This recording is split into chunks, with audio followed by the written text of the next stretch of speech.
Crystal glass shatters against the marble floor, red wine spreading like blood across the pristine white tiles. 3 specialists, Claire. 3. And they all say the same useless thing. Marcus Thornfield doesn't pick up the glass. He never does. That's what staff are for. That's what his $4.7 billion fortune is for, making problems disappear. But the problem sleeping upstairs in a nursery that cost more than most people's houses? That problem won't disappear. His son was born deaf. Before we go further, pause right here and let me know, where are you watching this from? Drop your country or city in the comments because this story crosses every border, every language. Sometimes the most powerful stories are the ones we can't hear with our ears. Now back to that shattered glass, because Marcus Thornfield is about to learn a lesson that billions can't buy. 6 months ago, Claire gave birth to Alexander Marcus Thornfield III. The pregnancy was perfect. The delivery was perfect. Private suite, best doctor's money could summon at 3 a.m. But when Alexander came into this world, he came in silence. Not crying, that he did. But when the doctors clapped near his ears, snapped their fingers, rang bells, nothing. Those beautiful gray eyes never tracked the sound. Never searched for the source. Profoundly deaf, they said. Medical jargon for, your son will never hear you say you love him. Marcus, who'd built an empire on fixing problems, on disrupting industries, on making the impossible possible, Marcus couldn't fix his own son. So he did what powerful men do when faced with something beyond their control. He got angry.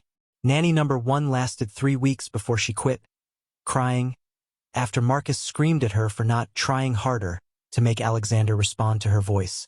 Nanny number 2 made it 6 weeks before she walked out mid-shift when Marcus brought in a specialist with experimental sound therapy that made the baby scream in discomfort.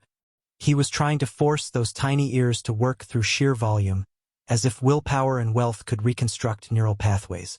Nanny number 3, she didn't even last a month. You're not doing enough.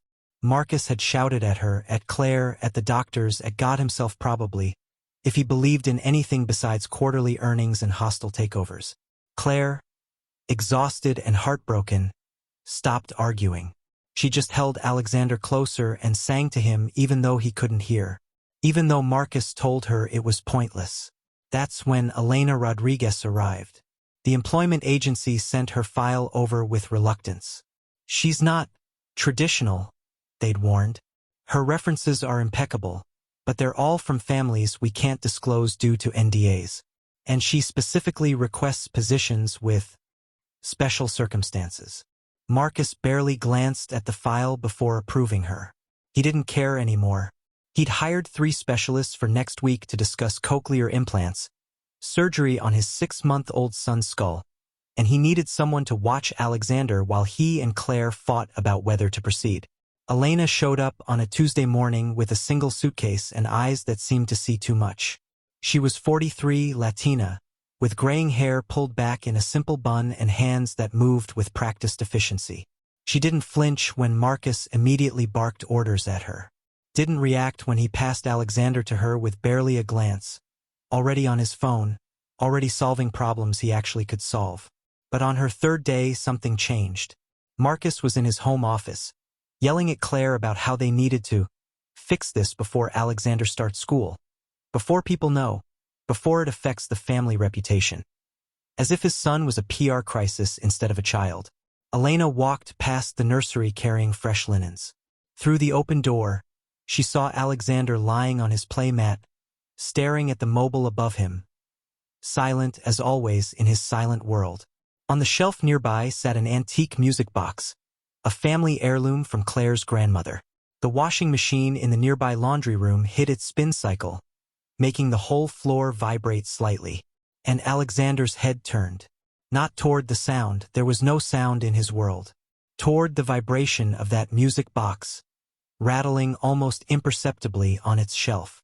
Elena stopped dead in the hallway, her eyes widening. She set down the linens very carefully and pulled out her phone, filming as she gently stomped on the floor near the nursery door. The music box vibrated again. Alexander turned his head again. Elena's hands started trembling as she watched the footage back, because she recognized what everyone else had missed. And everything was about to change. Elena spent the next week moving like a ghost through the Thornfield mansion, watching, documenting, confirming what she suspected. When the gardeners used the lawnmower outside, Alexander's eyes tracked toward the window, not from sound, but from the vibration through the walls. When someone walked heavily across the floor above the nursery, his head tilted. When the bass from Marcus's expensive sound system thumped during his rare moments home, Alexander's tiny hands would reach toward the source. The baby wasn't completely deaf. Something else was happening. Something everyone had missed because they were too busy mourning what Alexander couldn't do instead of seeing what he could. Elena knew because she'd seen it before. 15 years of research. 15 years of watching her younger brother Miguel grow up with the exact same responses, the exact same head tilts, the exact same way of experiencing the world through vibration instead of sound. Auditory neuropathy spectrum disorder. The ears receive sound, the mechanics work, but the signal gets scrambled before reaching the brain. And in some cases, bone conduction can bypass the damaged pathway entirely. But when Elena tried to tell Marcus, tried to show him her carefully compiled videos, "Ms. Rodriguez, I don't pay you to play doctor." Marcus didn't even look up from his laptop. "I have actual specialists handling this. Your job is to keep Alexander clean and quiet." "But Mr. Thornfield, if you just look at..." "I said that's enough." His voice went cold, that billionaire ice that had crushed competitors and ended careers. "You're the maid. Stay in your lane, or you can join the other 3 nannies." Elena left medical journal printouts on his desk. He threw them away. She tried talking to Claire, who listened with desperate hope until Marcus walked in and found them watching videos of Alexander responding to vibrations. "What the hell is this?" Marcus snatched Claire's phone. "You're encouraging her to give up on him? To accept that he's different?" Elena interrupted quietly. "He's not broken, Mr. Thornfield. He experiences sound differently. His ears might work fine. It's the connection that..." "Get out!" Marcus roared, and for the first time, Elena saw real fear in his eyes. Not anger, fear. Because if she was right, it meant he'd spent 6 months traumatizing his son with useless sound therapy instead of understanding how Alexander actually perceived the world. That truth was too heavy for Marcus Thornfield's ego to carry. So Elena made a decision that night, staring at the ceiling of her small room in the staff quarters. She'd been fired from positions before for pushing too hard, for caring too much. She'd promised herself she'd never let another child suffer like Miguel had. Years of doctors missing the diagnosis, years of being treated as completely deaf when he wasn't, years of isolation. But she'd also never had access like this. Never had the resources of a billionaire at her disposal, even if that billionaire was too stubborn to use them. She needed to force Marcus to see, to truly see his son. "I'd like to request something," Elena told Claire the next morning, catching her alone in the sunroom. Claire looked up, surprised. In 3 weeks, Elena had never asked for anything. "What is it?" "One family dinner. You, Mr. Thornfield, Alexander, and me. I'll cook. Just give me one dinner to show you both something. Marcus will never agree to dine with the staff. Tell him I'm quitting after." Elena held Claire's gaze. "Tell him it's my last night, and I want to say goodbye to Alexander properly. Tell him whatever you need to, but get him to that table." Claire studied Elena's face, seeing something there. Determination, certainty, maybe a little bit of recklessness. The same look Claire used to have before Marcus's disappointment had worn her down. "Okay," Claire whispered. "I'll make him come." That Friday evening, Marcus sat at the dining room table with crossed arms and a scowl, checking his Rolex every 30 seconds. "This is ridiculous, Claire. The help doesn't get farewell dinners." "She's been good to Alexander," Claire said softly, bouncing the baby on her lap. "It's one meal." Elena emerged from the kitchen carrying a covered dish in one hand. In the other, she carried a cloth bag that made a soft rattling sound when she set it on the table. "Thank you for this," Elena said calmly. "Before I go, there's something you both need to see." Marcus rolled his eyes. "Let me guess. More videos of my son staring at walls?" More theories from medical journals you're not qualified to interpret. Elena didn't flinch. Instead, she reached into the cloth bag. I'm going to show you something now, Mr. Thornfield. And after you see it, after you really see your son for the first time, you're going to have to decide what kind of father you want to be. She pulled out the device, and Marcus's entire world was about to shatter. The device looked unimpressive. A soft, adjustable headband with two small rounded pads that would rest against the temples, connected to a small control unit the size of a phone. Marcus laughed. Actually laughed. You've got to be kidding me. This is what you dragged me to dinner for? Some headband you bought off the internet. It's a bone conduction hearing device, Elena said quietly, her hands steady even though her heart was racing. It bypasses damaged auditory nerves by sending sound vibrations directly through the skull bones to the inner ear. Pseudoscience garbage. Marcus waved dismissively. If this actually worked, my specialists would have mentioned it. Did your specialists ever check for auditory neuropathy? Or did they just confirm he was deaf and stop looking? The question hung in the air like smoke. Marcus's jaw tightened. Claire leaned forward, hope and fear warring on her face. Your son's ears receive sound, Mr. Thornfield. Watch his eyes when the bass hits in your music. Watch how he turns toward heavy footsteps. He feels the vibrations. His cochlea is processing them. But somewhere between his ear and his brain, the signal gets scrambled. This device. Elena held it up. This creates a stronger vibrational signal that can get through. And you know this how exactly? Did you get a medical degree between folding laundry? Elena's voice cracked slightly. My brother Miguel was born with the same condition. 15 years ago, no one caught it. Everyone said profoundly deaf, give up, learn sign language.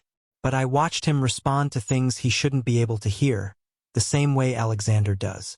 By the time we found a specialist who diagnosed auditory neuropathy, Miguel was 8. 8 years of thinking he lived in complete silence when he didn't have to.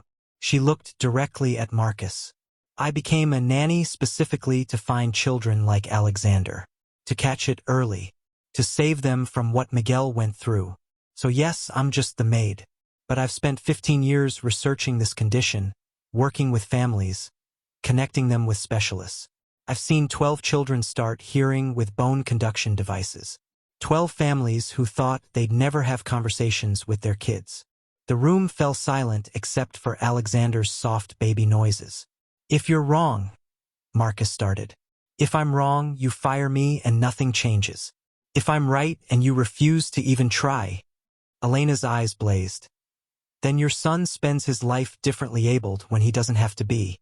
And that's on you. Claire stood abruptly. Put it on him. Claire. Put it on him, Marcus. Claire's shout echoed through the mansion. 6 months of grief and frustration erupted. For once in your life, shut up and listen to someone who might actually know what they're talking about. What are you so afraid of? That she's right? That you've been wrong? Marcus stared at his wife, stunned. Then slowly, carefully, he nodded. Elena moved around the table with practiced precision. She'd done this before, but never with stakes this high, never with this much riding on it. She gently placed the soft headband on 6-month-old Alexander's head, adjusting the pads to rest against his temples. The baby grabbed at it curiously but didn't cry. Elena pulled out her phone, connected it via Bluetooth to the device, and opened a music app. This is a lullaby, she whispered. Standard frequency range. If his auditory neuropathy is what I think it is, the bone conduction should bypass the damaged neural pathway. Her finger hovered over the play button. Marcus held his breath. Claire's eyes filled with tears. Elena pressed play. For a moment, nothing. Alexander looked around the room with those beautiful gray eyes, unfocused, wandering. Then, his eyes widened. Actually widened, pupils dilating with shock.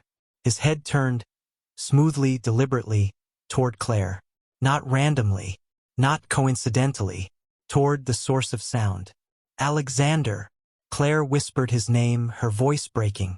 Alexander's entire body oriented toward her. His arms reached out. A smile, a real, responsive smile, broke across his tiny face. Claire sobbed, pulling him close. "Say something to him," Elena whispered to Marcus, tears streaming down her own face. "Say something to your son." Marcus's hands were shaking. His face had gone completely white. When he opened his mouth, nothing came out at first. Then, "Alexander." The baby's head turned toward his father's voice. For the first time in 6 months, father and son locked eyes with true connection. Not just sight, but sound translating to understanding. Marcus Thornfield, who never cried, who'd built an empire on ruthlessness and control, who'd faced down corporate raiders and hostile boards without flinching. Marcus Thornfield broke down completely, reaching for his son with trembling hands. "I'm sorry," he sobbed. "I'm so sorry. I was trying to fix you when you were never broken. I was so focused on what I'd lost that I couldn't see what was right in front of me." Alexander, still wearing the device, still processing this new world of sound layered over vibration, touched his father's wet cheeks with tiny, confused hands. Elena stepped back, letting the family have this moment, this breakthrough, this beginning. But she wasn't done yet. The next 3 months transformed the Thornfield household in ways Marcus never could have imagined. The morning after that dinner, Marcus called every specialist he'd previously consulted and fired them. Then he spent 16 hours straight on the phone and email, finding the world's leading experts in auditory neuropathy spectrum disorder. He flew in Dr. Sarah Chun from Stanford, who confirmed Elena's diagnosis within 20 minutes of examining Alexander. "It's textbook ANSD," Dr. Chun said, reviewing the tests. "His cochlea responds normally to sound. See these results? But the neural transmission is disrupted. The bone conduction device is exactly the right approach. Combined with neural therapy and sign language development, Alexander should develop near-normal language processing." Marcus turned to Elena, who was standing quietly in the corner of the consultation room. "You saw this in 3 weeks. 3 weeks. And I spent 6 months making everything worse." "You didn't know," Elena started. "I didn't listen." Marcus's voice was raw. "I was so arrogant, so sure that my money and my will could force reality to bend. I treated my son like a broken product that needed fixing instead of a person who needed understanding." That afternoon, Marcus called Elena into his office, the same office where he'd dismissed her theories just days before. "I want to offer you a position. Full-time coordinator for Alexander's special needs development. 6-figure salary. Full benefits. Whatever resources you need." Elena sat down slowly. "I appreciate that, Mr. Thornfield, but I have conditions." Marcus blinked. People didn't give billionaires conditions. "Go on." "You attend every therapy session with Alexander. Every single one. You learn sign language alongside the device training, because even with bone conduction, Alexander's hearing won't be typical. He deserves multiple ways to communicate, and he deserves a father who meets him where he is, not where you wish he'd be." Marcus swallowed hard. "Agreed. And you fund research. Real research into ANSD. How many other families are out there right now with children like Alexander, being told there's no hope? How many kids like my brother Miguel are growing up thinking they're completely deaf when they're not? I'll set up a foundation, 20 million to start. We'll fund diagnosis research, device development, family support programs. 50 million, Elena interrupted. And I want the foundation to provide free devices to families who can't afford them. This shouldn't only be available to billionaires' sons." Marcus stared at her for a long moment, then extended his hand. "You drive a hard bargain, Ms. Rodriguez."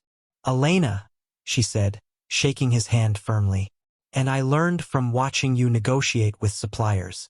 You're tough but fair when you actually respect someone." A ghost of a smile crossed Marcus's face.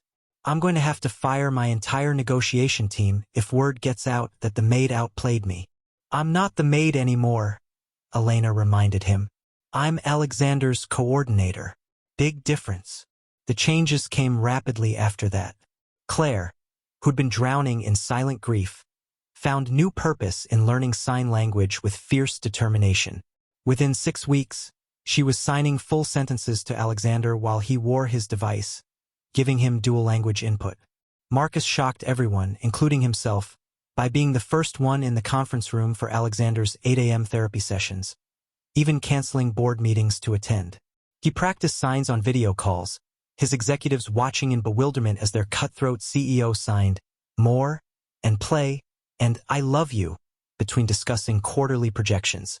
The real test came 3 months later when Marcus's father, Harrison Thornfield Sr., visited from his retirement villa in Monaco. "Why is the boy still wearing that contraption?" Harrison demanded over dinner, eyeing Alexander's bone conduction device. "And what's this I hear about you telling people about his condition?" Thornfields don't broadcast weakness. Marcus set down his fork very carefully. "Alexander isn't weak. He's different.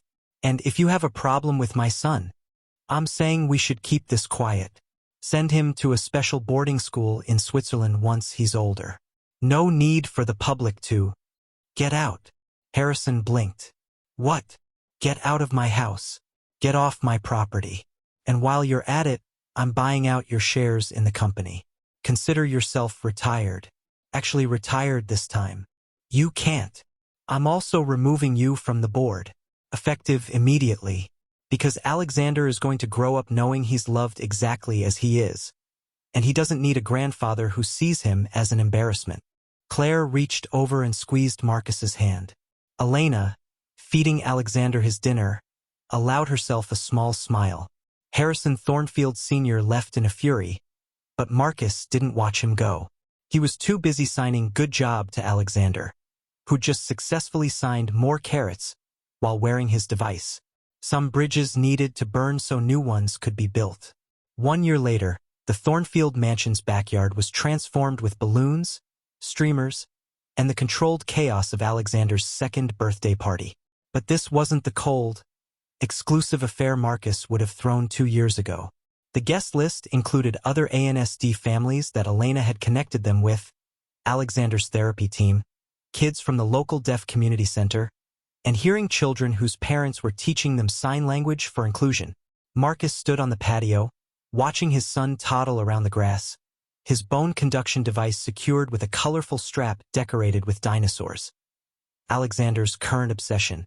The boy moved between worlds effortlessly now, signing with a deaf 4-year-old girl near the sandbox, then stopping to listen to music from the speakers, then signing and vocalizing simultaneously with a hearing boy chasing bubbles. "He's beautiful," Claire said, sliding her arm around Marcus's waist. "And I don't mean physically. I mean the way he exists in the world. Like he belongs everywhere." "He does," Marcus agreed. "I almost stole that from him. I almost forced him into a box labeled fixed or broken, instead of just letting him be Alexander." Elena approached, carrying a tablet. "The foundation update you asked for. We've provided bone conduction devices to 512 children in the past year. 43 countries. The early diagnosis protocol we funded has been adopted by 127 hospitals.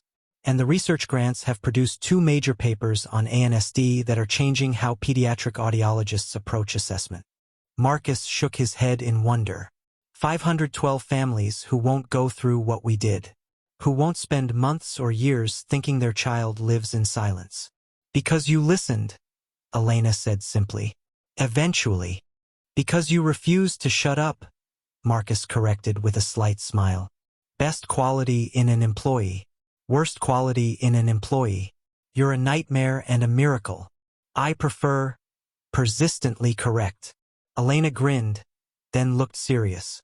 "Your father's been trying to contact me, by the way, offering money if I'll talk sense into you about the boy." Marcus's expression went cold. "And I blocked his number. Then I donated the amount he offered to the foundation in Alexander's name." Elena's smile was sharp. Seemed fitting. Claire laughed.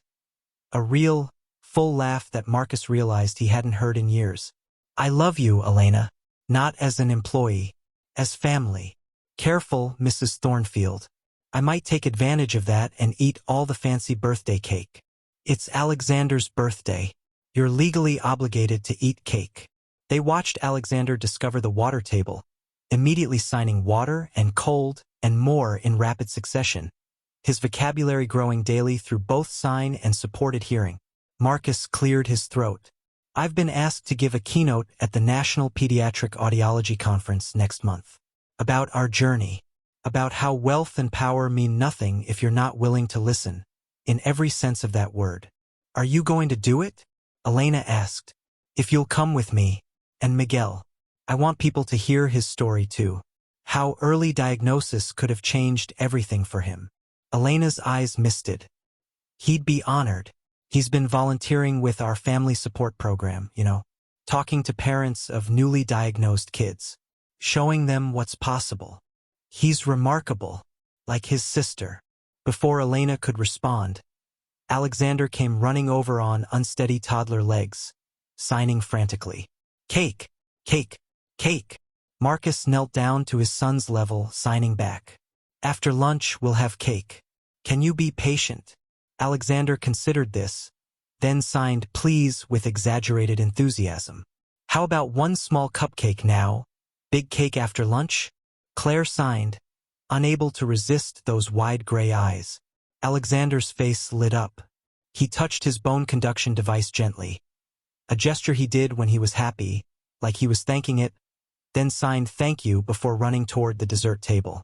Marcus stood, watching his son navigate the party with confidence and joy, and felt something he'd rarely experienced before.